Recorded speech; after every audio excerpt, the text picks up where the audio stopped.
요한일서 5장 20절 말씀이 오늘 찬양, 마지막에 불렀던 찬양과 맥락을 같이 하는 말씀인 것 같습니다. 내 안에 사시는 이 예수 그리스도니 그분이 나의 생명이요 나의 왕이시요 나의 기쁨입니다 라고 우리는 이렇게 고백하였습니다. 이러한 고백들이 하나님께서 기뻐하실 것이며 우리에게 은혜를 주실 것입니다. 오늘은요 요한일서 5장 마지막 강의가 될 것 같습니다.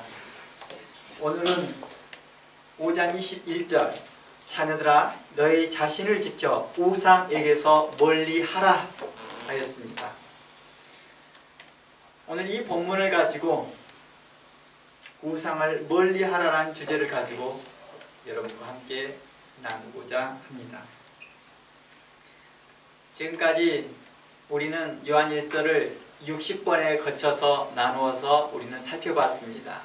오늘은 마지막인 61번째의 내용으로 우상을 멀리하라입니다. 이 본문을 요한일서에서 오늘 주제와 함께 21절을 보면 좀 특이한 내용들이 발견됩니다. 지금까지 요한일서 전체에서 우상 숭배, 즉 우상이라는 관련된 단어를 단 한 번도 언급한 적이 없었습니다. 그런데 갑작스럽게 마지막 말씀에 우상에게서 멀리하라 라고 명하고 있습니다. 사도 요한은 왜 이렇게 마무리를 했을까요? 다른 서신들과 같이 격려가 되고 또 마지막 축복이 되는 말씀, 그리고 안부를 여쭈는 말씀, 뭐 그런 내용이 아니라 우상에게서 멀리하라는 권면으로 마무리했을까요? 사도 요한만이 가지고 있는 특색일까요? 그렇지는 않습니다. 사도 요한은 요한 2서, 오늘 지금 요한 1서를 배우잖아요. 요한 2서, 요한 3서 이런 내용들을 보면 끝에 꼭 사도 바울과 같이 그런 축복과 안부를 말합니다. 그리고 요한복음, 요한계시록도 사도 요한은 마지막 말에 그의 안부와 격려와 또 우리에게 대하여 축복에 대한 말씀을 합니다. 그런데 유독 요한 1서만큼은 그 마무리를 그렇게 하지 아니하시고 이렇게 교훈합니다. 마치 경고하듯이 우상에게서 멀리 하십시오 라고 말합니다.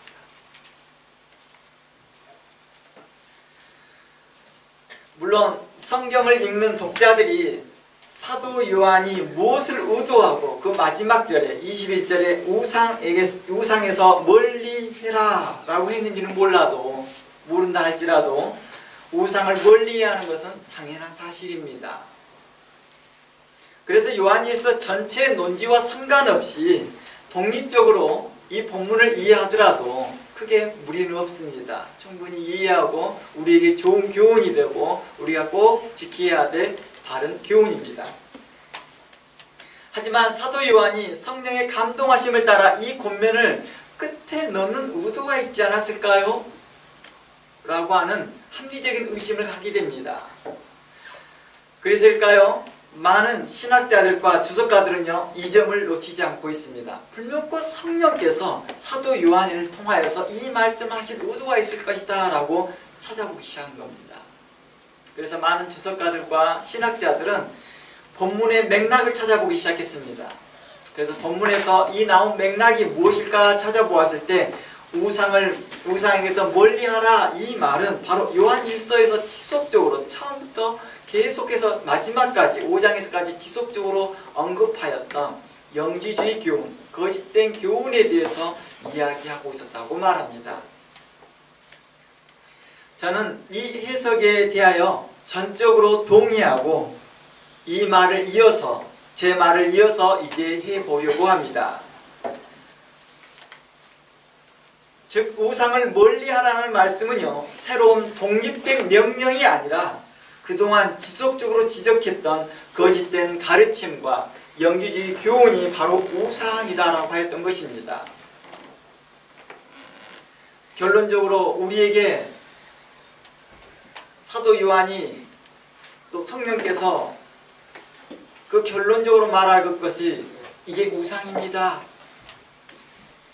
영지주의 교훈이 영지주의 교훈을 따르는 것이 우상을 따르는 것과 같습니다 라는 맥락에서 했던 것이지요. 이로써 성도들에게 왜 거짓되고 세상 철학과 성경을 혼합한 이단 영지주의 교훈을 꼭 멀리해야 할 이유들을 확실하게 그들에게 각인시켜주는 역할을 했을 거라고 봅니다. 왜냐하면 우상 숭배는 그동안 하나님이 가장 싫어하는 것 중에 하나였습니다. 그래서 제1계명을 보게 되면 이러한 내용이 나오죠. 우상을 멀리하라. 10계명에서 우상에 대한 이야기를 꺼내기 시작합니다. 특히 이스라엘 백성들이 과거 우상 숭배로 인하여서 하나님께 자주 책망받고 심지어 심판으로 말미암아 멸망받았던 사건들을 성경 역사를 통해서 그들은 배워 알고 있다는 것입니다. 그들이 유대인이 되었던 이방인이 되었던 그들이 교회로 들어왔던 사람들에게는 이 교훈이 다 있던 거죠. 그만큼 우상 숭배가 얼마나 심각한 죄인지를 알고 있는 성도들에게 영지주의 교훈을 따르는 것이 우상 숭배와 같습니다 라고 말함으로 인하여서 각인된다는 것입니다. 새겨진다는 것입니다. 영지주의 교훈을 가까이 함이 큰 죄임을 그들의 생각과 마음에 깊이 새기고자 한 것이었습니다. 그만큼 영지주의 교훈이 그만큼 교회 안에 깊이 물들어와 있었고 교회 안에 심각한 범죄였고 심각한 문제를 야기시키고 있었다는 것을 발견할 수 있다는 것입니다. 아마도 사도 요한이 이렇게 마무리하기 전까지요, 신약의 성도들은요 우상을 가까이 하지 않았다라고 생각했을 것입니다. 그리고 그들은 영지주의 교훈을 따르는 것이 얼마나 심각한 죄인 것을 미처 몰랐을 것입니다. 이런 사도들의 의견도 있고 저런 분들의 의견도 있지 않겠어? 라고 생각할 수도 있었을 것입니다. 당시엔 철학이 만연하였고 당시에 헬레니즘이 가득 차 있었기 때문에 다양한 사람들의 생각을 존중한 때였거든요. 민주정치가 그리스에서 나오지 않았습니까? 그 철학을 기반으로 해서 바로 이러한 민주적인 생각들이라고 생각하면서 다른 사람들의 의견들을 수렴하려고 했던 것들, 그런 것들을 통하여서 꽤 큰 문제 되지 않을 거라고 생각했을 것입니다. 그러나 사도 요한은 이 문제에 대해서 얼마나 심각한 죄인 것을 설명하기 위해서 우상을 멀리하라 라고 말하고 마무리하였다는 것입니다. 아마 여러분들도 마찬가지였을 것입니다. 영지주의 교훈이 우상 숭배와 관련되어 있다고 하는 것에 대해서 깜짝 놀랐을 것입니다. 거짓의 교훈을 따르고 세상 철학을 따라가는 것이 우상 숭배와 관련됐다는 것에 여러분들도 깜짝 놀랐을 것입니다. 아마 이러한 부분들에 대해서 사도 요한은 의도하지 않았을까요? 성령님께서는 우리에게 의도하지 않았을까요? 우리에게 각인시키고 싶었던 것입니다. 여러분들 거짓 선생과 거짓된 자들의 교훈을 따르지 마십시오. 특별히 영주주의 교훈은 교회를 심하게 병들게 하는 자들입니다. 그런 교훈을 따르는 것은 옳지 못합니다 라고 하였던 것이죠. 과거에 광야교회에서 우상을 만들고 발람의 교훈을 따르고 있었던 내용들을 언급합니다. 요한 1서의 내용에서 발람의 교훈을 언급하였거든요. 그리고 가나안 땅에 들어와서도 여전히 우상을 섬기던 사사시대와 열왕의 그 열왕기하를 보게 되면 그 열왕들이 계속해서 우상을 섬기는 내용들이 나옵니다. 그때마다 선지자들은 그들을 책망하였고 그들에게 대하여서 나라가 흥망성쇠를 결정하겠다는 것입니다. 북이스라엘과 남유다가 왜 아수리에게 망하였고 바벨론에 의해 망하고 포로로 잡혀갔던 이유가 바로 이 우상 숭배였습니다 라는 것을 가르치고 배웠다는 것입니다.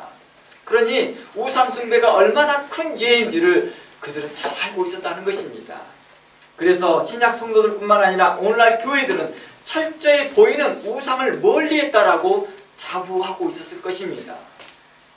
신약교회에서 우상 숭배요? 말도 안 되는 소리죠. 왜냐하면 유대교에 있을 때도 우상 숭배는 철저히 배격했거든요. 그래서 어떤 일이 있었습니까? 로마가 압제하고 있었을 때에 한 장군이 와서 일부러 그 성전에다가 돼지 머리를 올려놓고 돼지를 잡아서 제사를 드릴 때 거기서 제사장들이 반란을 일으키면서 그게 바로 마카비 운동이라고 하잖아요. 종교개혁이 일어난 거죠. 물론 종교개혁이라고 말하지 않고 거기에 혁명이라고 표현해야 되겠죠. 그러면서 마카비를 통하여서 다시 교회가 정화되기 시작하고 어떻게 하나님의 거룩한 성전에서 하나님이 원치 아니하는 그 제사, 우상을 섬길 수 있겠느냐 하면서 반란이 이게 혁명이 일어났던 것이죠. 그 이후로 하스몬 왕조를 이어서 신약의 시대까지 연결되었던 것입니다. 결코 용납되지 않는 것입니다. 그럼 신약의 교회들은 어땠을까요? 더 당연한 일이죠. 더 당연한 일. 그러니까 당연히 교회 안에는 우상이 없을 거라고 생각했을 것입니다. 오늘날의 교회들도 어떻습니까? 우리 애들에게는 우상이 없어요 라고 생각했을 것입니다. 그러나 사도 요한은 이렇게 말합니다. 영지주의 교훈을 향하여서 뭐라고 말했다고요? 우상이라고 말했다는 것입니다. 그 우상을 멀리해라. 우상에게서 멀리 떠나라 했다는 것입니다. 그러므로 해서 성도들에게 뭘 자각하게 하고자 싶어 했던 걸까요? 지금 무언가 크게 우리가 잘못하고 있구나. 우리가 크게 뭔가를 잘못하고 있구나. 사도 요한이 왜 그렇게 요한 1서를 통해 그들은 진리 안에 있다고 하나 진리 가운데서 행하지 않는 자라는 책망을 했는지를 이해하게 된다는 것입니다. 그들은 진리를 말한다고 하나 진리 가운데 행하지 않구나. 이 말이 입술로는 하나님이라고 고백하였으나 그의 삶은 뭐였습니까? 멀어져 있었다는 것입니다. 이게 바로 구약에서 늘 했던 말이거든요. 구약에서 선지자들이 하였던 말이 너희는 입술로만 뭐하고 있도다? 하나님께 온다는 것입니다. 그때 그들에게 말합니다. 너에게 수많은 재물과 너희가 수많은 번제물과 희생양을 내가 원하지 아니하도다. 과거와 같이 바알과 아세라 형상은 아닐지라도 다른 모양으로 교회에 몰래 들어와 교회를 업무에 빠뜨리고 있다는 것입니다. 우상은 겉으로는 보암직하고 먹음직하고 먹기에 탐스러울 만큼 어떤 매력이 있더라는 것입니다. 마치 하나님을 멋지게 숭배해 줄 것처럼 보이고 자신의 모든 문제를 단번에 해결해 줄 것처럼 보였습니다. 영지주의자들은요, 자신들은 깊은 하나님의 지식으로 말미암아 하나님과 깊이 사귐이 있다고 자부하였던 사람들이었습니다. 그런 자들은 성도들을 미혹합니다. 그러면서 이 말씀을 듣면 마치 하나님의 깊은 것이라도 다 깨달아 알 수 있는 것처럼 말해줍니다. 그들은 이론적인 사상을 기반으로 한 철학과 성경을 혼합한 교훈으로 성도들을 미혹에 빠뜨리게 하더라는 것입니다. 그들은 빛 가운데 있다고 하나 자부하나 실상은 형제를 미워하고 증오하고 판단하고 예모로 사람을 판단하는 자들이었다고 말합니다. 이들은 자신들은 높고 높은 하나님의 거룩한 지식을 알고 있다고 말하죠. 깊은 하나님의 지식을 갖고 있다고 말합니다. 그러나 그들은 가까이 있는 형제의 모습 속에서 하나님의 모습을 보지 못하는 자들이었다는 것입니다. 그동안에 요한 1서를 우리는 60번에 의해서 나누면서 살펴보면서 이러한 영지주의의 교훈에 노출되어졌고 그 가르침의 교훈에 자세하게 살펴보았습니다. 오늘은 마무리이다 보니 다시 그런 사람들에 대해서 자세히 언급하기보다 단지 큰 맥락 안에서만 설명해 나가고 있습니다.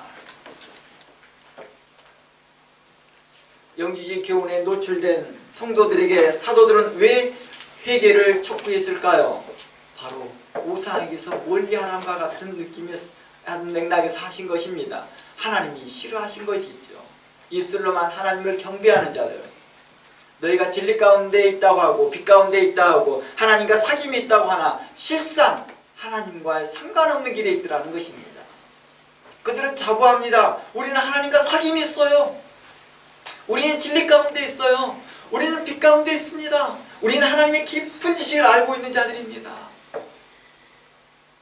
그러나 하나님께서 이렇게 말합니다. 너희 가까이 형제도 너희는 돌아보지 않고 있지 않느냐.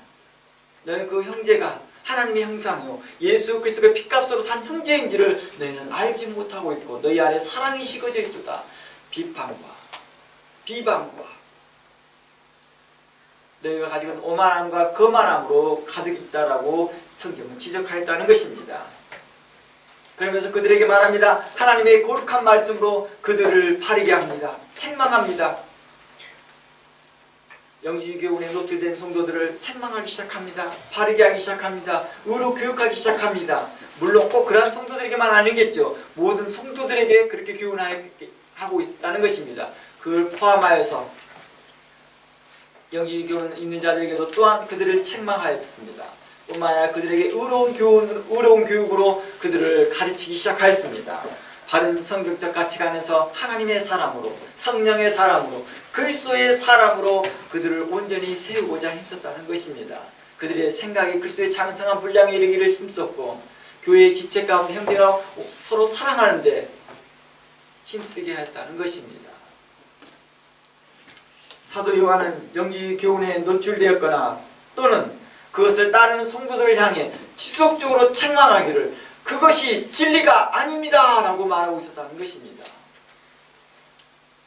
당신들은 진리에 있다고 하나 어둠 가운데 행하는 자들이라고 사도 요한은 요한 1서를 통해서 지속적으로 반복적으로 이야기하고 있었다는 것입니다. 그들은 착각하고 있었습니다. 자신들은 진리에 있다고 생각했습니다. 사도 요한은 그건 진리 아닙니다. 진리에 있다는 당신의 삶이 불명고 증명할 텐데 당신의 삶이 증명하지 못합니다. 마치 계시록에 있는 라오디아 교회를 책망하듯 책망하였다는 것입니다. 계시록도 누가 썼어요? 사도 요한이요. 요한계시록 3장 17절 한번 가봅니다. 요한계시록 3장 17절 말씀을 살펴보기 전에 제 설명을 먼저 들어보겠습니다.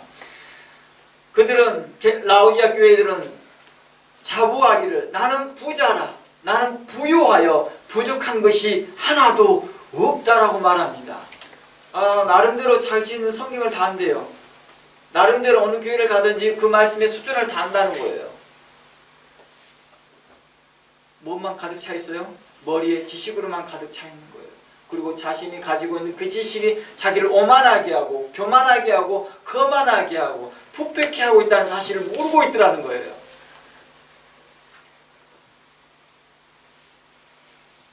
그러나 주께서는 그들을 향하여 책망합니다.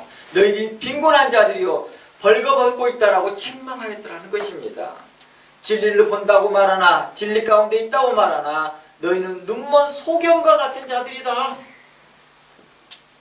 갈 길을 모르고 어둠을 헤매고 있는 그러한 방황하는 자들과 같다. 그들을 그렇게 책망합니다. 본문 한번 읽어볼게요. 3장 17절입니다. 내가 말하기를 나는 부자라 부요하여 부족한 것이 없다 하나 내 공고한 것과 가련한 것과 가난한 것과 눈먼 것과 벌거벗은 것을 알지 못하는도다. 18절 내가 너를 고나노니 내게서 불로 연단한 금을 사라 라고 말합니다. 금을 사래요. 연단된 금을 사랍니다. 그래야 너희를 부욕케 하라고 말합니다. 흰 옷을 사서 입으라고 말합니다. 벌거벗은 수치를 보이지 않게 하라고 말합니다. 이미 여러분들에게 이 본문에 대해서 설명하고 해석하였습니다. 그러나 영지주의에 빠져있고 깊이 그 마음이 부패된 사람들은 어땠어요? 심하게, 깊이가 아니라 심하게 부패된 사람들은 어땠습니까? 자기가 수치스러운지를 모르더라는 거예요. 아담과 하와는 선악과를 따먹고도 그 즉시 자신의 부끄러움을 알고 가렸으나 이들은 가리지도 않고 다닙니다. 떳떳합니다. 더 심하게 부패된 거지요. 먹음직스럽고 보암직스럽고 먹기에 탐스럽고 하나님에 대해서 다 알아버릴 것 같은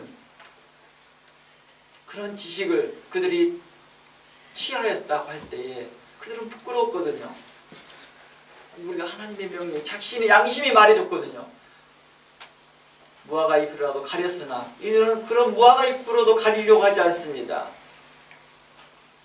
우리는 정통에 있어. 우리는 진리 가운데 있어. 우리는 뭐 하는 가운데 있어? 하나님과 깊이 사귐이 있어 라고 말하나 하나님은 이렇게 말합니다. 나는 너희를 도저히 모르겠다.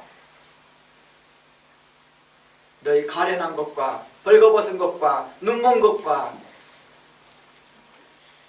벌거벗은 너희 모습들을 왜 알지 못하느냐라고 책망하였다는 것입니다. 그러면서 19절 말합니다. 무릇 내가 사랑하는 자를 책망하여 징계하노니 그러므로 내가 열심내어 회개하라고 말합니다. 예수님께서 이렇게까지 이 교회를 향하여서 책망하였던, 라오디아 교회를 책망하였던 이유가 뭘까요? 그 문제를 지적하고 부끄럽게 여기게 하고자 한 목적이었을까요? 아니었습니다. 회개케 하기를 바랬다는 것입니다. 문제의 원인들을 분명하게 지적해 보였습니다. 문제를 적나라하게 보여줬습니다. 그 목적을 뭐였습니까? 창피를 주고자 한 목적이었을까요? 심판의 목적이었을까요? 아니었습니다. 그들을 회개케 하고자 했던 것입니다. 돌이켜라. 경고하신 거지요. 신약 교회는요, 처음에 설립되었을 때 초기 때는요, 우리가 잘 알고 있던 것처럼 갈라디아서나 이런 내용들을 보면, 사도행전을 보면은 바로 할례의 문제 때문에, 즉 할례당의 교훈 때문에 교회가 큰 어려움이 있었습니다. 그러나 이 문제가 어느 정도 수습이 되어지고 신약교회 중반기부터 들어갈 때부터는 어떤 문제가 생겼어요? 중반기부터 시작해서 그 마지막 때까지 영지주의 교훈이 가득 차고 활발하게 활동할 때였습니다. 깊이 교회에 침투하여서 교회를 병들게 했거든요. 이 영지주의 교훈은 어땠습니까? 각종 교훈을 혼합해버립니다. 할례당의 교훈도 혼합해버리고, 그래서 오늘날의 신천지와 JMS와 다락방과 구원파의 교훈이 그 영지주의의 그런 내용들이거든요. 영지주의는 단 한 가지로 말하지 않습니다. 그들의 특징은 문맥을 무시한다는 특징이 있습니다. 맥락을 무시한다는 특징이 있습니다. 하나님께서 하신 그 말의 맥락을 무시한다는 특징이 있지요. 하나님이 원하시는 그 뜻의 맥락을 무시해버립니다. 그리고 그들의 특징은 뭡니까? 이혼론적이라는 것입니다. 세상은 악하고 그러니까 세상이 아니라 육으로 하는 것은 악하고 말씀을 증거하고 이런 것은 영적인 것이라고만 생각하는 자들입니다. 또한 이들의 특징은 뭡니까? 일명 비유풀이 또는 문자주의 해석을 하게 된다는 것입니다. 지나치게 비유풀이로 나가든지 지나치게 문자주의로 나가더라는 것입니다. 그들의 성향들은 어떨까요? 그들의 성향들은 그들의 교훈의 끝에는 극단적인 신비주의로 나타나든지 또는 극단적인 금욕주의로 나타나든지 또는 방종, 해이한 윤리관을 갖더라는 것입니다. 해이한 도덕관을 갖더라는 것입니다. 그러한 모습들이 고린도 교회에 나타나거든요. 고린도 교회의 그 해이한 그런 도덕률과 윤리관으로 인하여서 사도 바울은 이러한 자들에게 뭐예요? 결코 하나님 나라에 들어갈 수 없습니다. 결코 하나님 나라에 들어갈 수 없습니다. 그런 자들은 우상 숭배하는 자들과 행음하는 자들과 이러한 자들은 결코 들어갈 수 없습니다. 디모데 후서의 말씀도 한번 가봅니다. 디모데 후서 1장을 가봅니다. 3장을 가봅니다. 죄송합니다. 3장입니다. 디모데후서 3장 1절부터 한번 살펴보겠습니다. 너는 이것을 알라. 말세에 고통할 때가 이르리라. 마지막 때를 이야기해주고 있었습니다. 사람들이 자기를 사랑하며 돈을 사랑하며 교만하며 비방하며 부모를 거역하며 감사하지 아니하며 거룩하지 아니하며 라고 나옵니다. 왜 이렇게 되었을까요? 바로 이러한 영지주의 교훈이 그대로 윤리관과 도덕관을 해이하게 만들어버리거든요. 사회 질서관도 무시하게 해버립니다. 하나님께서 우리에게 처음부터 우리에게 주신 본성이라는 게 있거든요. 우리는 이것을 뭐라고 말합니까? 신학적으로 일반 은총, 자연 계시 이렇게 표현했던 것이죠. 하나님께서 우리에게 일반 은총과 자연 계시로 주었던 그 양심의 법들을 뭐 해버립니까? 버립니다. 그러니까 사도 바울이 이렇게 말합니다. 로마서에서 이러한 자연의 법, 하나님께서 양심해 줬던 그 법으로 말미암아 누구를 찾아오게 하였다? 하나님을 찾아오게 했다는 것입니다.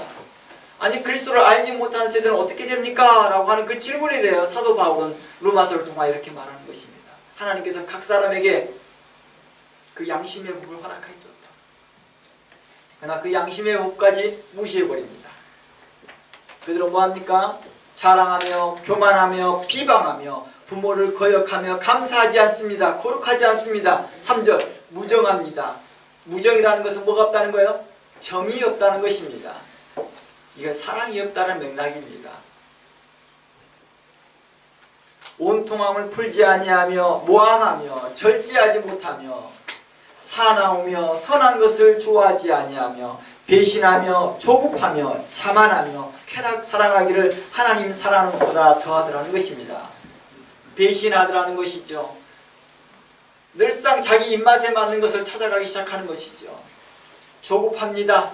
뭔가의 결정에 조급해야 합니다. 자만합니다. 쾌락 사랑하기를 하나님 사랑하는 것보다 더한다고 말합니다. 여기서 쾌락이라고 하는 게 뭘까요? 뭔가의 기쁨을 주는 거겠죠.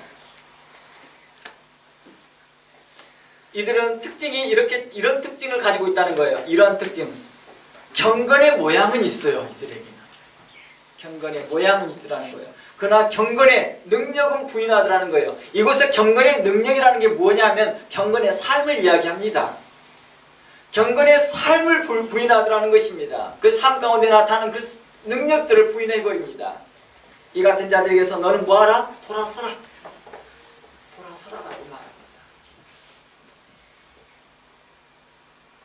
이러한 영지주의 교훈을 가르치는 이러한 삶, 디모데 후서의 상태에도 당시에는 어땠습니까? 영지주의 교훈이 장악하고 있는 시대였거든요. 그래서 6절에 이렇게 말합니다. 그들 중에 남의 집에 가만히 들어가 라고 말합니다. 그들 중에는 어떤 거요? 영지주의 교훈을 가르치는 자들, 거짓 교훈을 가르치는 자들이 남의 집에 가만히 들어가 어리석은 여자를 유인하는 자들이 있으니 그 여자는 죄를 중히 지고 여러가지 욕심에 끌린 바 되어 라고 말합니다. 이 내용을 좀 더 확장해서 해석해보면 이 교회를, 여자들을 교회로 이해할 수도 있습니다. 그들 중에 남의 지배라는 이 단어, 이 지배라는 이 단어가 바로 교회로도 인식되기도 하거든요. 당시에는 이 가정교회라고 하죠. 일명 가정교회라는 특성들이 강했기 때문에 오늘날의 이러한 모습하고 좀 다릅니다. 오늘날의 그 교회의 모습하고 좀 다릅니다. 형태가. 그래서 주께서 하시는 말씀이 내가 한두 사람 있는 곳에 내가 함께 하겠다는 그 맥락 안에서의 교회 라는 맥락에서 보는 것입니다.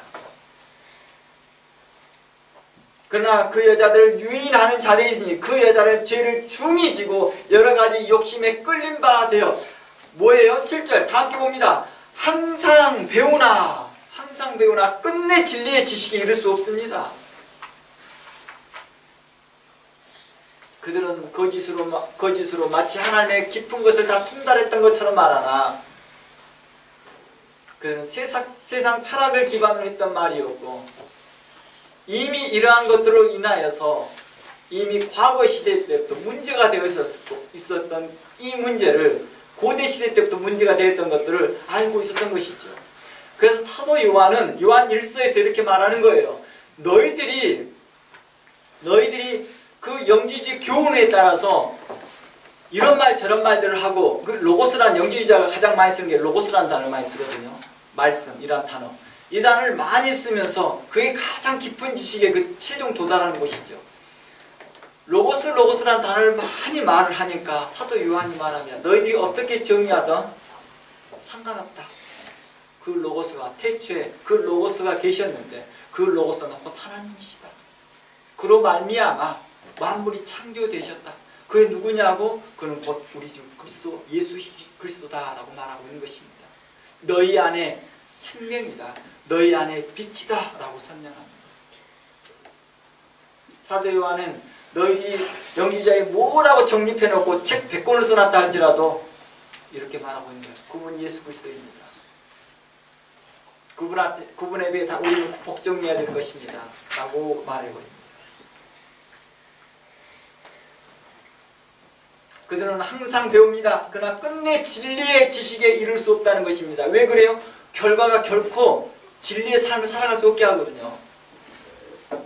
그들로 뭐하게 합니까? 부패케 하여 그들의 삶의 결과가 항상 망하게 하게 되라는 것입니다. 8절 안내와 안브레가 모세를 대적한 것 같이 그들도 진리를 대적합니다. 8절입니다. 안내와 안브레가 모세를 대적합니다. 이들은 어땠을까요? 안내와 안브레가 어떤 사람들이었을까요? 당시에 모세만큼이나 기적을 베푼 사람들이었습니다. 그러나 하나님은 그들을 명하게 합니다. 망하게 합니다.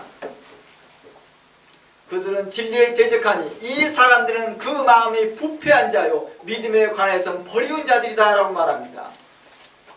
그러니까 이렇게 말하고 있는 거예요. 영지주의 교훈을 이야기할 때 사기치는 자야 라고 말하고 있는 거예요.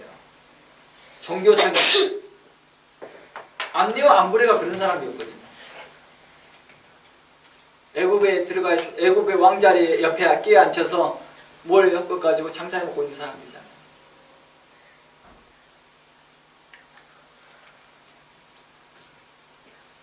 믿음에 관하여서는 너희는 버리운 자들이다 라고 말합니다. 그들의 마음이 부패한 자들이다.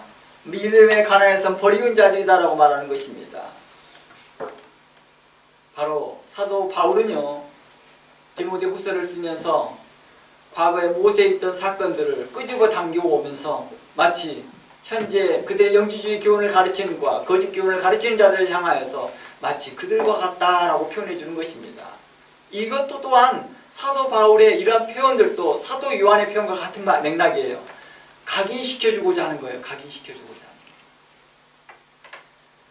안내와 안브레의 모습을 잘 알거든요. 아, 그들의 교훈이 이런 모습과 같구나 라고 인식시켜주고자 하는 것입니다. 9절 그러나 그들이 더 나아가지 못할 것은 저 두 사람이 된 것과 같이 그들의 어리석음이 드러날 것이다 라고 말합니다. 그들의 어리석음이 드러난다는 뜻은 무엇일까요? 결국 그들의 삶 가운데서 분명히 드러내 보여집니다. 오늘 어때요? 시사 프로그램을 통해서 우리는 다 드러내 보잖아요. 근데 놀랍도록 뭐예요? 끝까지 남아있잖아요. 그대로.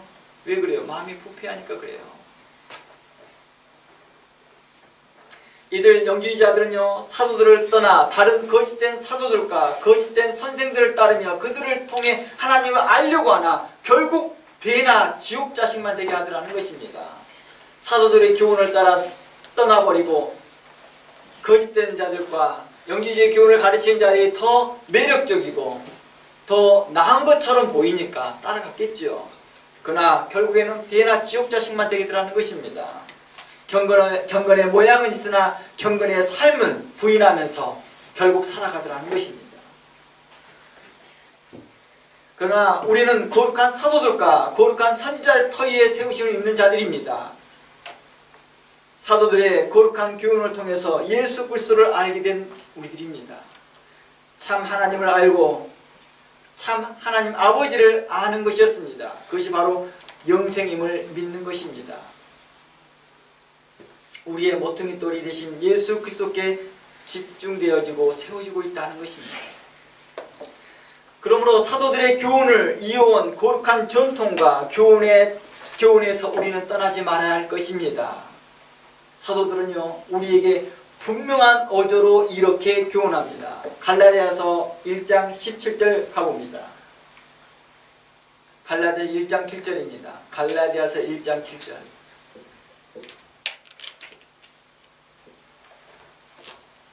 본문에 보면 이렇게 말합니다. 다른 복음은 없다. 다른 복음은 없다.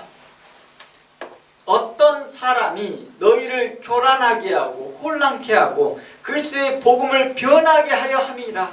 8절 그러나 우리나 혹은 하늘로부터 온 천사라도 우리가 너희에게 전한 복음 외에 다른 복음을 전하면 저주를 받을지어다. 8절 말씀 자세히 보세요. 우리나 라고 표현하죠. 우리나 혹은 하늘로부터 온 천사라도 우리가 너희에게 전한 복음 외에 다른 복음을 전하면 저주를 받을 것이라고 합니다. 여기서 우리라는 단어가 두 번 나오죠. 우리나 또 우리가 너희에게 전한 복음, 이게 뭔 말일까요? 이거와 똑같은 말이에요. 사도 요한이 오늘까지 하나님께로 온 진리의 복음을 증거하였으나 내일 내가 다른 복음을 전한다 한다면 나 또한 어떤 사람이 될 것이다. 저주를 받을 것이다. 말합니다.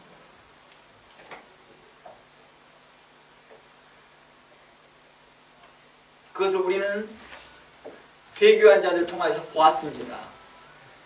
니골라당과 이러한 자들, 우리는 이러한 부분들을 통하여서 그들이 어떻게 해서 탈선하였고 배교하였는 것을 우리는 잘 알 수 있었습니다.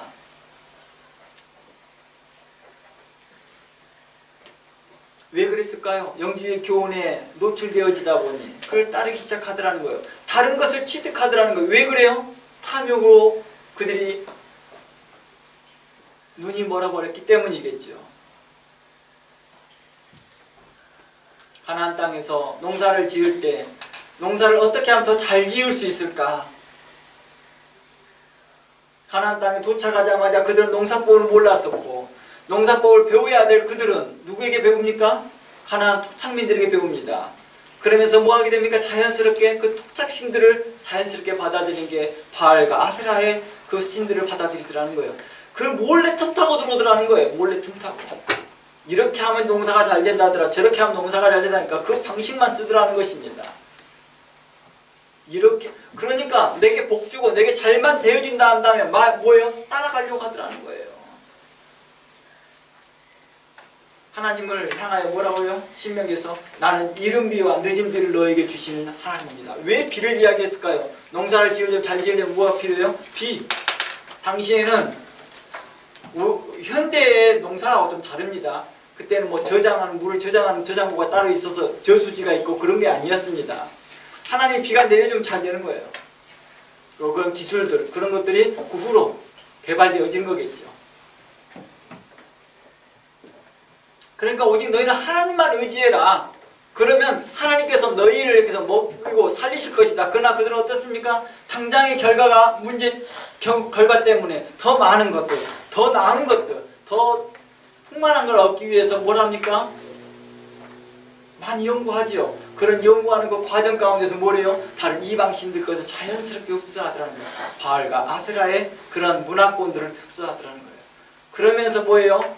사사시대 안에서 사사들이 그렇게 책망을 하였는데도 그들이 자주 이방신을 따라가더라는 거예요. 아세라, 바알 따랐더라. 사사기를 봐보세요. 항상 그 이야기 나오잖아요. 그 사사시대 끝나고 왕 들어가니까 왕시대, 열왕시대 보니까 어때요? 또 우상. 솔로몬의 마지막에 뭐예요? 우상. 그 이후로부터 열왕들은 어때요? 우상에 계속해서 우상과의 싸움입니다. 다른 복음이 들어온 거죠. 누가 선택을 해요? 그들이 선택을 하더라는 것입니다.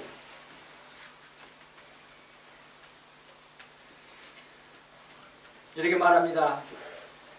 8절 그러나 우리가 혹은 하늘로부터 온 천사라도 우리가 너에게 전한 복음 외에 다른 복음을 전하면 반대로 받은다 하면 저주를 받을 것이다 라고도 표현하죠. 여기서 전하는 자가 더 초점이 되어 있으니까 전하는 자를 이야기합니다. 전하는 자가 더 문제점이 있으니까요. 인도자들이니까요. 우리가 전에 말하였거니와 내가 지금 다시 말하노니 만일 누구든지 너희가 받은 것 외에 다른 복음을 전하면 저주를 받을 것이다 했습니다. 이렇게 심각한 말을 하고 있다는 것입니다. 그러므로 요한일서 1장 1절에 이렇게 말합니다. 요한일서 1장 1절 말씀에 태초에 있는 생명의 말씀에 관하여는 우리가 들은 바요. 우리 요한일서 1장, 요한일서를 강의하면서 첫 번째 접하였던 이 말씀입니다. 요한일서 1장 1절. 태초에 있는 생명의 말씀에 관하여서 그들은 증거했습니다. 사도들은 증거하였습니다. 태초부터 있던 생명의 말씀, 전통성을 이야기하고 있습니다. 사도들의 교훈을 따라서 지금까지 내려오는 우리 전통성의 그 말씀, 우리는 정통교리라고도 표현합니다.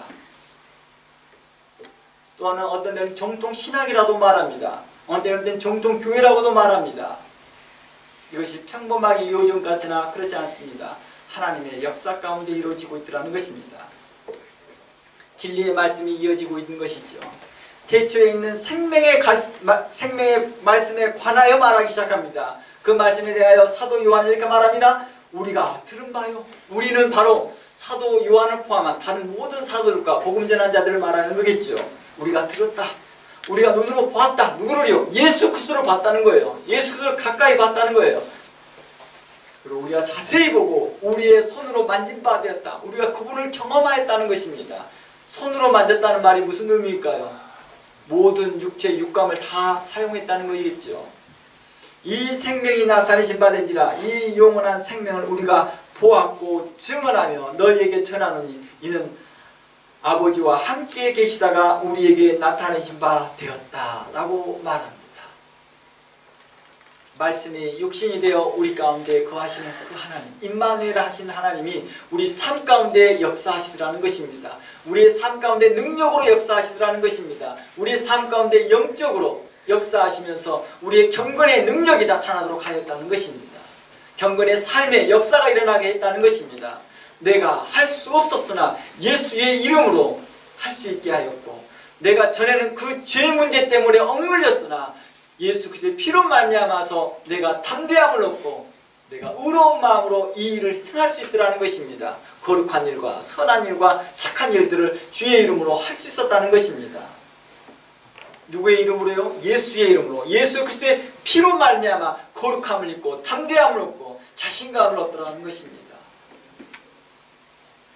그러나 죄는 우리를 어떻게 합니까? 계속 우리를 좌절케 합니다. 우리를 어둠 가운데 이끌어갑니다. 그리고 우리를 무기력하게 만들거든요. 그러나 예수 그리스도는 우리로 승리하게 하며 최종적으로 우리에게 그 생명의 멸류관을 얻도록 우리가 싸워 이길 수 있도록 견디게 하고 우리로 인내케 하시며 우리로 충성케 하시며 우리로 하나님의 거룩한 일에 대하여서 열심내게 하시더라는 것입니다. 2절 다시 읽어봅니다. 이 생명이 나타내신 바 된지라 이 영원한 생명을 우리가 보았고 증언하며 너희에게 전하노니 이는 아버지와 함께 계시다가 우리에게 나타내신 바 된지라. 이 얼마나 영광스러운 일입니까? 거룩한 하나님 아버지와 함께 계시다가 그분이 우리를 구원하시기 위해 이 땅으로 오시기를 기뻐하셨다는 것입니다. 우리가 보고 들은 바를 너희도 전함은 너희로 우리와 사귐이 있게 하려 함이니라. 사도들과 사귐이 있으라는 말입니다. 사도들 안에 거하는 것입니다. 우리의 사귐은 우리 아버지와 그 아들 예수 그리스도와 더불어 누림이니라. 우리가 이것을 쓰면 우리의 기쁨이 충만하게 하려 함이니라. 우리가 그들에서 듣고 너에게 전하는 소식은 이것이니 곧 하나님은 빛이라. 그에게는 어둠이 조금도 없으시다 하는 것이었습니다. 사도 요한은 이렇게 말합니다. 진리 가운데 거하십시오. 우상에게서 멀고 그 영지주의 교훈에서 멀고 떠나버리고 우리 어디 가운데 우리와 사귐이 있게 하십시오. 내가 당신들을 초대합니다. 진리 안에 초대합니다. 우리는 그 진리 되신 하나님을 직접 경험하였고 말씀이 육신이 되어서 우리 가운데 거하신 일을 경험하였던 우리들입니다. 우리는 태초부터 계신 그 정통성에 있는 말씀을 가지고 있습니다.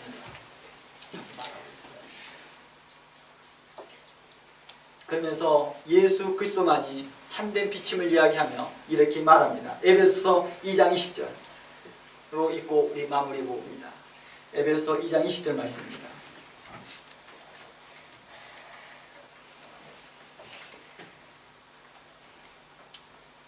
너희는 사도들과 선지자 터 위에 세우심을 입은 자라. 분명하게 말합니다. 당신들은 사도들과 선지자들의 터 위에 세우심을 입은 자들입니다. 당신들은 전통성 있는 자들입니다. 당신은 진리 가운데 있는 자들입니다. 영주의 교훈과 다릅니다. 예수 그리스도 안에서 친히 우리의 모퉁이 돌이 되셨습니다 라고 마무리를 합니다. 사도 요한이 요한일서를 마무리할 때 우상을 멀리하라 라고 우리에게 말했던 것은 또다시 우리에게 다른 말로 이해한다 한다면 당신들은 거룩한 사도들의 터에 굳게 서십시오. 계속 거하십시오 라는 말일 것입니다. 우리가 그 놀라운 은혜를 우리가 받았습니다. 우리의 노력도 아니고 우리의 수고도 아니고 하나님의 은혜로 말미암아 우리가 하나님의 거룩한 은혜를 받았습니다. 그러나 어떤 자들은 교만하여지고 오만하여져서 그 길을 떠나고 또다시 다른 길을 찾아가려고 하나 진리는 우리에게 있어서 말합니다. 오직 빛이 우리에게 있어서 말합니다. 그 안에 거하라. 내 안에 거하라. 진리 가운데 거하라. 사도들과 선지자의 터 위에 세워지라 라고 말합니다. 그러니 히브리서의 말씀과 같이 오늘날 너희가 성령의 음성이 너희가 듣거든 너희 마음을 강팍하게 하지 말고 오늘의 기도와 같이처럼 착한 마음으로 의로운 마음으로 그 말씀을 듣는 여러분 모두가 되어서 하나님께 칭찬 듣는 여러분 모두가 되어지기를 원합니다. 마지막까지 인내하고 승리하여서 생명의 멸류관이 여러분들에게 것이며 여러분의 이름들이 생명책에서 지어지지 않냐고 흐려지지 않냐고 끝까지 남아서 하나님께 기록되어져서 하나님께 복받는 여러분 모두가 되기를 축복합니다. 요한일서를 지금까지 여러분들이 함께 참여해 주시고 들어주신 여러분께 감사드리며 오늘 말씀 여기에서 마무리하고자 합니다. 기도합니다. 하나님